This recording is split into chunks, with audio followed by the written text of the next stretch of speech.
Hello, welcome to this week's edition of MMA News. Today I'm going to be talking about a few different things. UFC's finally coming back up, so I'm gonna talk about that fight card. The first, but right now I'm gonna do the review of the two minor fight cards that took place this weekend. Number one was the British Association of Mixed Martial Arts. They had their 10th fight card. I'm just gonna talk about the two main bouts. The first one was for the British. It was originally for the Bama British Middleweight Championship, but the fight was changed to a non-title affair when they had when the champion came in overweight. They did a weird thing where they said that if the challenger won, he would become the champion, but the champion won, so the title is now vacated, which to me kind of is pointless to begin with. I don't think a British title should exist for it, but yeah, that's just how that went. So, and then for the Bama lightweight title, Rob Sinclair faced Andre Winner, and it was a close fight, but Winner lost. So, Rob Sinclair is still the lightweight champion.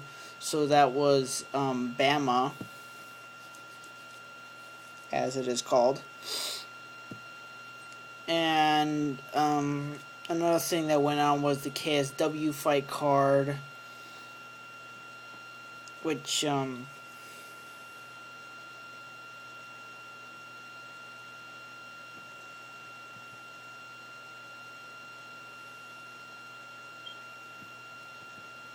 KSW 20 was the fight card.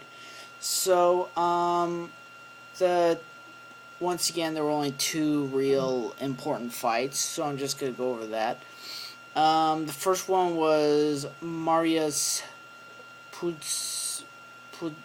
Pudzianowski, or Putz as he's called. He defeated an American named Christoph Pilifus in the first round via TKO.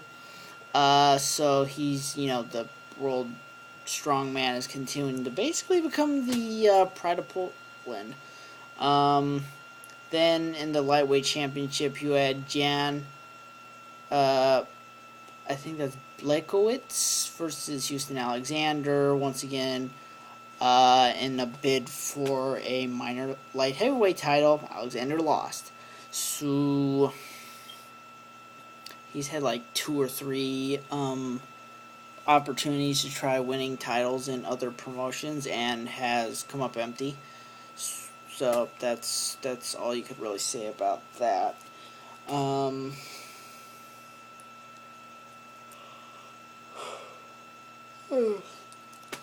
But yeah, he just does not really go in expectations. He's solely a striker.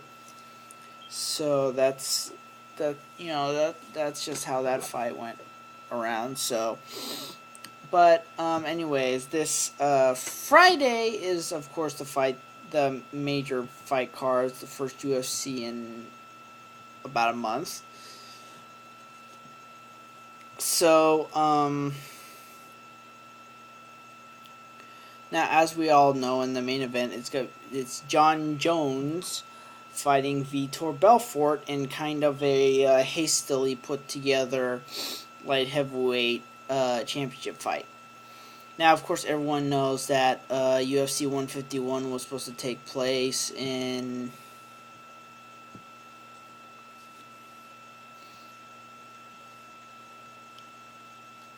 on September 1st. So about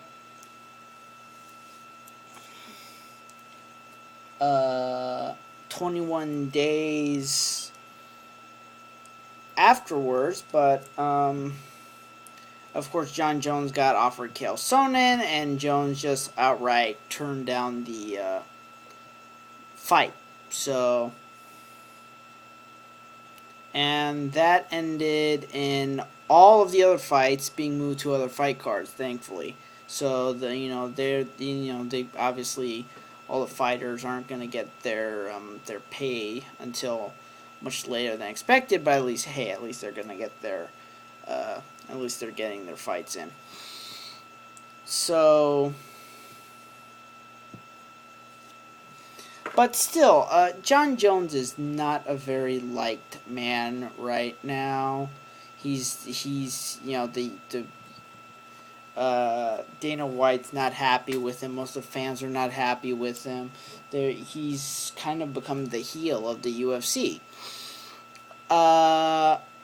My personal opinion, I think that he had a right to turn that fight down.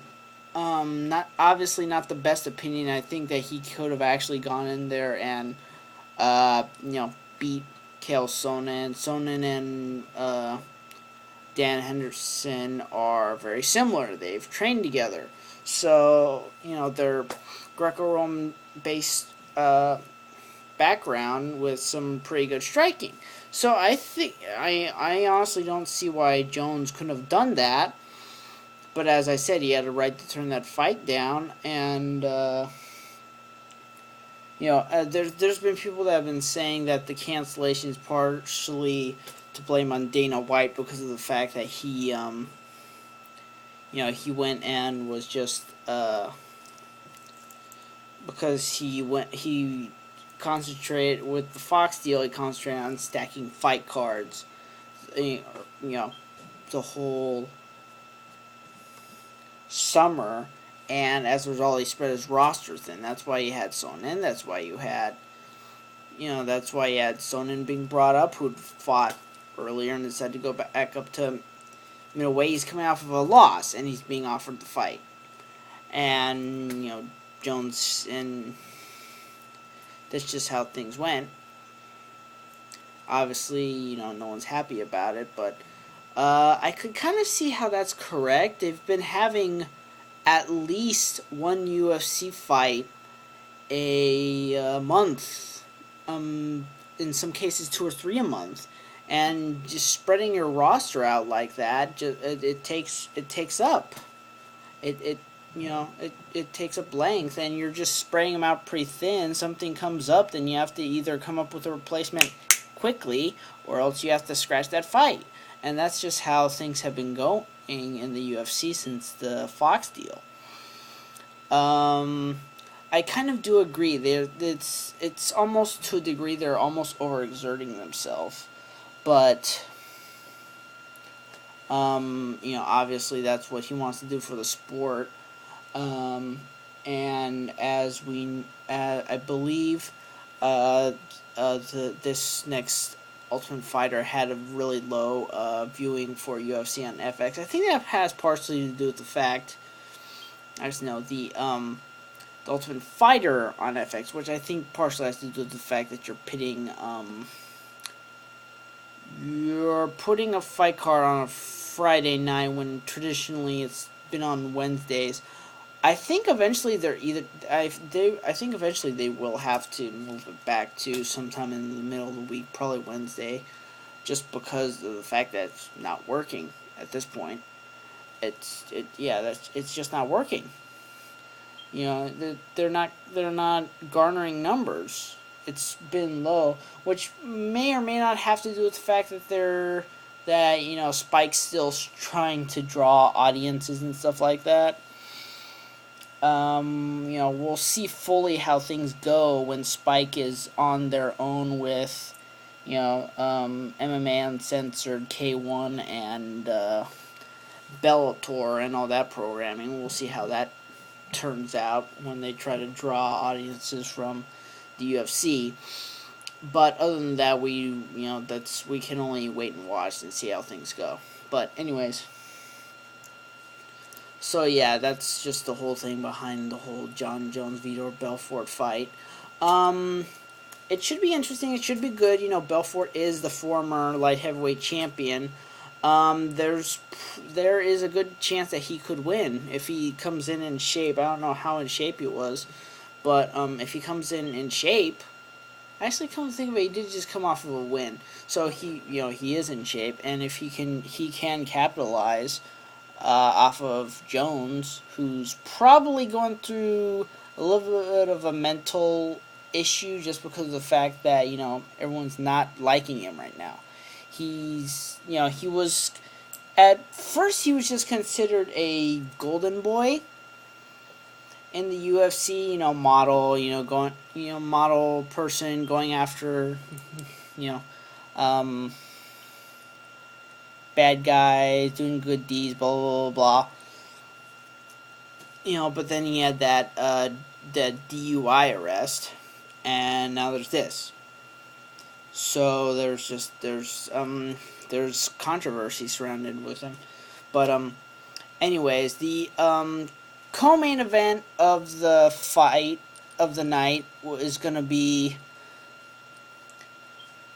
for the inaugural flyweight title. You have Joseph Benavidez versus Demetrius Johnson. Johnson being a former bantamweight title contender, comparatively undersized, so now he gets to go down. So how this fight, this is the result of a 4-man tournament that, due to some screwed up things, ended up taking place over 2 events. So we will see how this fight goes. We 2 good fighters. Whoever becomes the first champion, they've been building up the roster, so it should be a good fight. Anyways, there's also still some other good fights on the main card, even on the other undercard. The next fight is the middleweight fight between Michael Bisping and Brian Stann. Now, Michael Bisping obviously has been in there for a while. He was kind of an undersized light heavyweight, went down to middleweight. Been doing so-so. Been doing about as good as he was at light heavyweight. So he's up against Brian Stann. Stann, who's also a pretty good guy. He also started out at light heavyweight in the WEC, but then he got folded into the UFC and has been doing pretty good for Marine. He's had some good fights. Has some problems with grapplers, though. But Bisping's not a grappler. Bisping is a striker, like Brian Stann. I honestly do believe that Stann eventually will become a title contender. He's kind of waffling in between title contenders, just another fighter. But he definitely has the potential to get out there and be a good fighter. So I think he will win, but I have been wrong before. So anyways, then you have Matt Hamill coming out of retirement against Roger Hollett.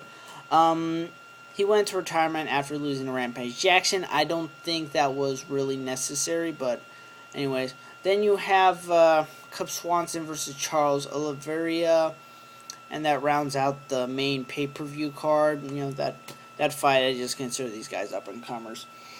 The notable undercard fight is the light heavyweight Igor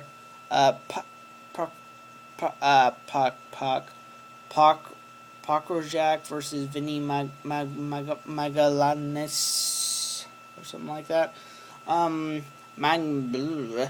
out of he's from he's Ultimate Fighter product, and Igor is a Croatia guy, so that has potential too.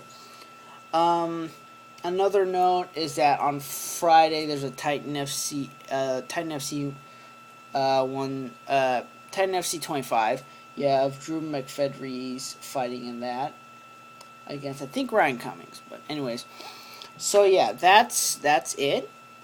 So I will talk to you next week.